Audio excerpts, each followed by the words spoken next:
Kaluguran mga kabatad, ingasal pantayanan. Ngalipon Domingong iti, pakilala na kakatamang liturhiya, iwan na mamin niya, Saint John the Baptist. Isadyaye, ing dalana na ning Ginoo. Ing dalana na ning Ginoo, karing kakatamang puso. Karing kakatamang pamibiyebye. Sumisi kayo at magbalik loob. Uling malapit namo ing pamaghari ng Diyos. Malapit na aksyon but we have to make it happen. Kapamila daning pamagbayang puso, pamagbayang isip. Iwan Bautista yung campaign manager na ning Apong Ginoo. Yung campaign manager ng Jesus.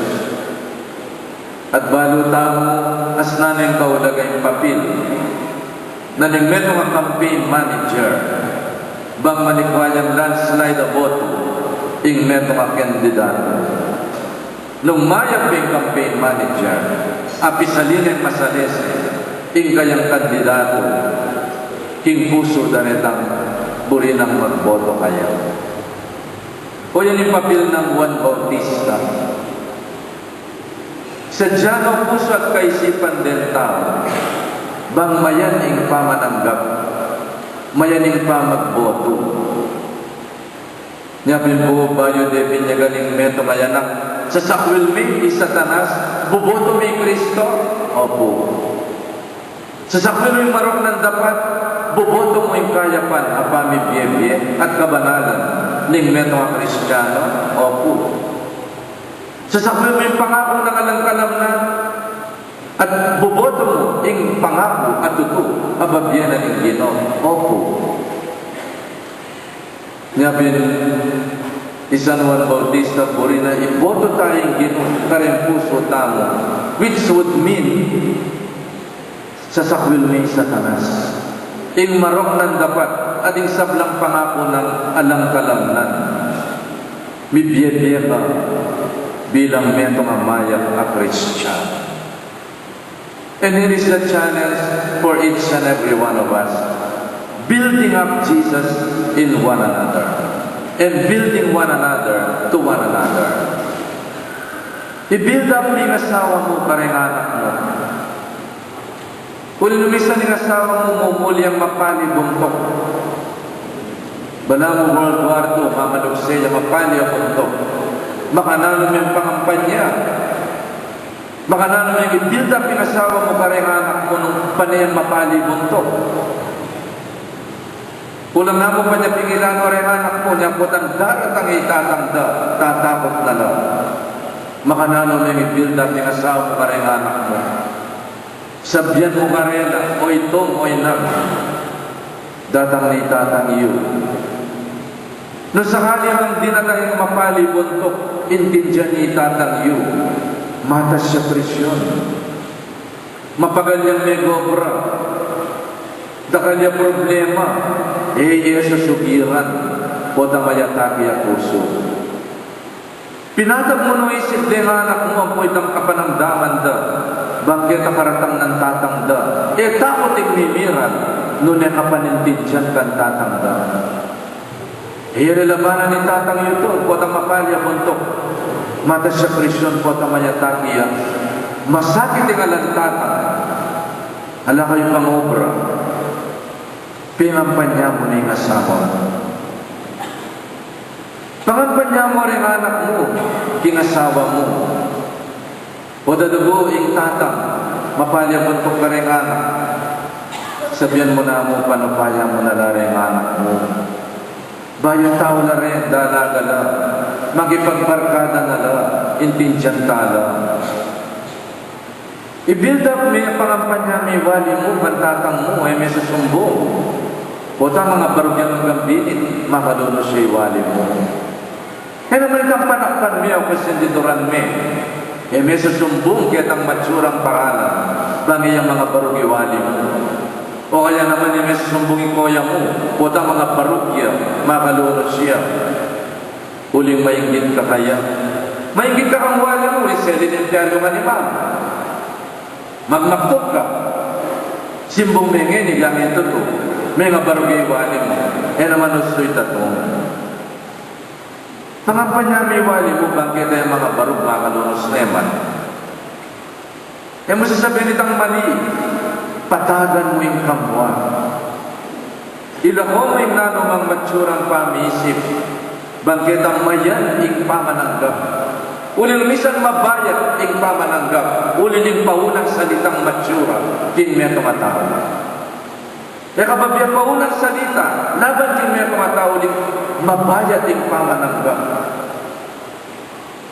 Kalubalan mo ibang meto nga katuwangan.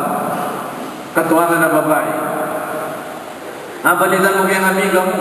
Ay, o din babae niya yung pinili na ning anak mo. Malibot siya yung babae niya. Hila pa man di ka sa babae na kalubling manuyang mo. Ulit ang paunang salita ng amiga mo. Ayan naman ko to.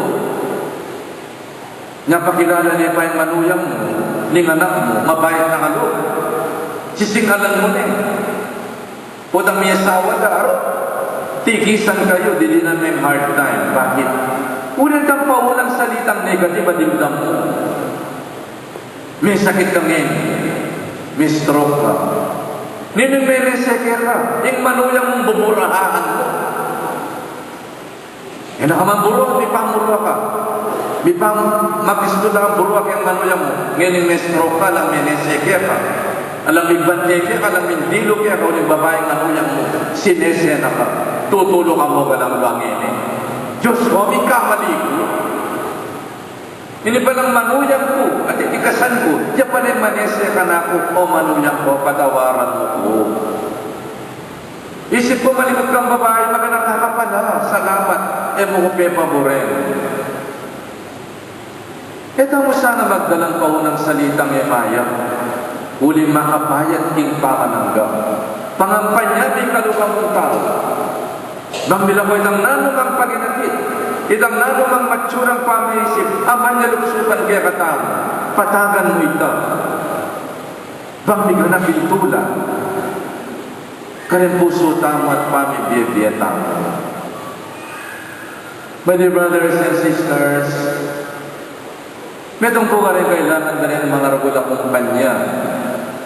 Itang sandang ISO, International Standard Organization.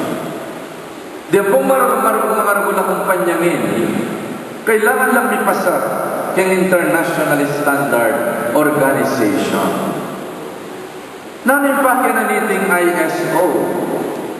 Alam mo, pasado na ka rin niya yung ISO at yung pangaliwang Standard Organization. It refers to the external environment. Numan kasanding yung produkto mo, nung iya pasado yung ISO, may basura mo in world market, inggan ang produkto. Niya kailangan mo itang ISO. Nung lugar itang external environment, yan didinandang focus. Pero bago tamo, impact yun ng adventure is not more external. Of course, we need the adventure. We need the Immaculate Conception. Bangkit ang isingan na katamo kaisipan, kapamilatan na rin matatamo po nga kapit tamo. But more than externalities, that is required of ISO.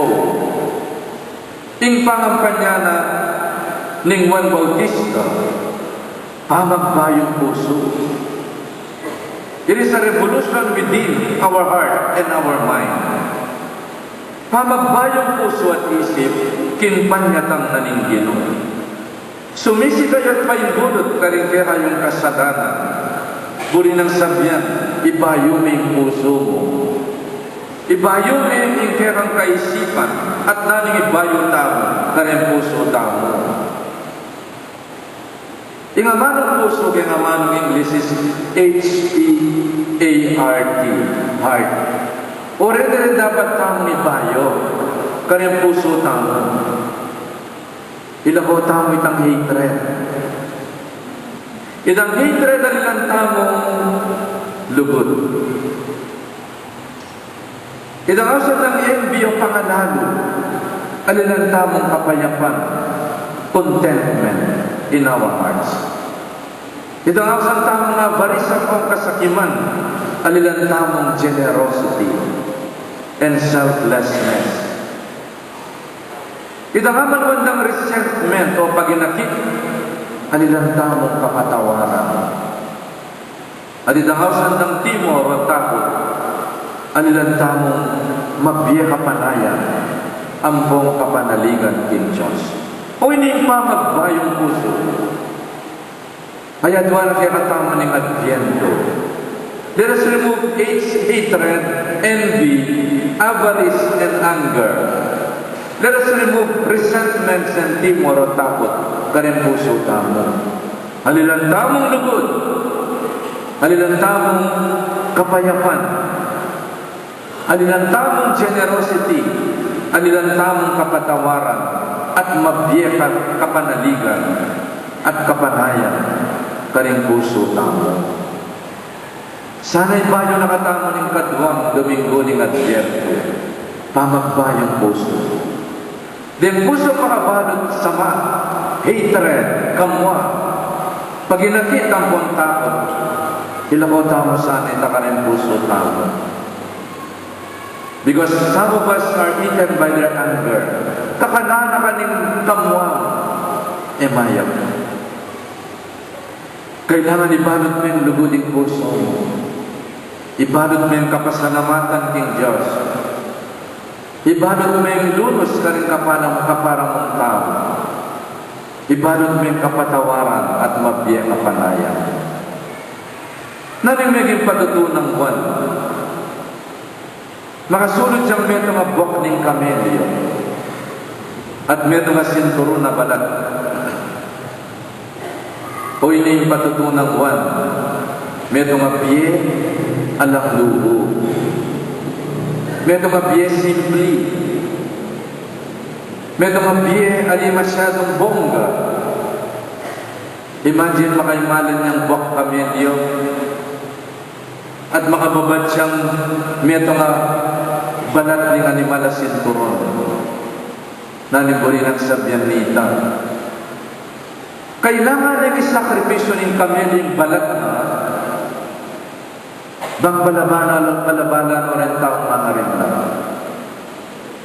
At umisang kailangan tamang balatan ng sarili tamo. Kailangan tamang magsakripisyo para karemaliwang tao. Uling ka rin sakripisyong mararapat kin pamibiyabiyatan. May babayin siya, ing Pasko. It is in the sacrifice of our parents na hindi ng tamang masanting at kinabukasan. Isipan nyo na mo, ganang ibalang metong kaya katamo, we are what we are now. Uli rin sakripisyo na rin matuwatamo.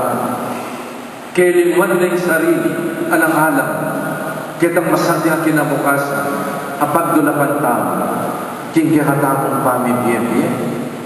Karin sakripisyong mararapat kimbiyatamo, karin niya mibabay, ing bayong pamisip, ing bayong panlalami kimbiye, ing bayong pamiyabi. It would mean breaking your heart in order to forgive.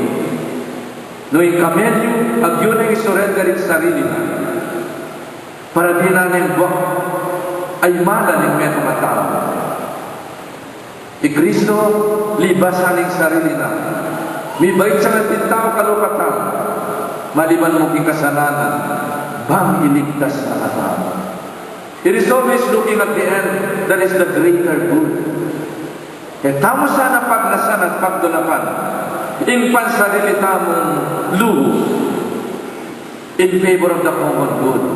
Alang-alang king pamilya, okay mo, nung alatang amon, ngayon Pasko. Alang-alang king pamilya, okay mo, nung alatang bayan imalan.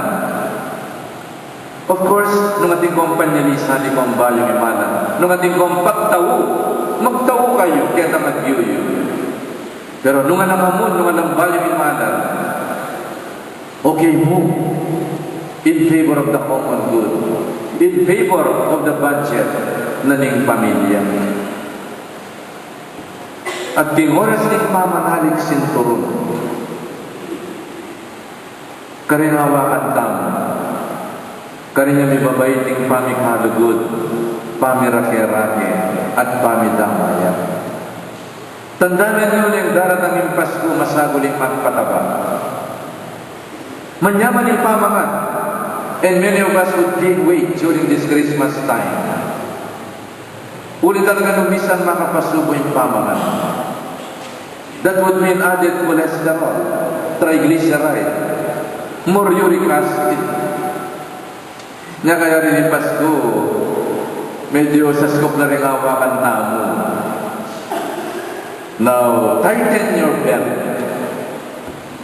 Baliyo na po na Mighouse blessing kami. At may pasubo kong mga kitang patatimang kong lechon. Of course, ako mamangan kamate. There are times where kami salubong yung danot mo, tas na ng kanyaman mamangan. Kung kami salubungan yung danot mo. At sana yung danot na ning kaladwata mo yung itang pamangan. Itang pamagdulap karingamano ng Diyos ngayon simbambe. Impamagdulap king kapayapan. Danot para mikakalugod king pamilya. At sana let us tighten our belt. Lumlugaring etamo pag nasanitang malubo. Let us live within our means. Etamo sana kakaulan, itang etamo akaw. Tighten your belt would mean dagdagan yung kapibabatan. Tighten your belt would mean kalimuan yung sarili. Alang-alang king pamikalugod, pamisan metong karinggeran tamong pamilya. Patabantaran ang puso tamo king lugod. Dinisip tamo karingamano king Diyos at ding kaladwa tamo king grasya na ning apong gino. Talakan tamo.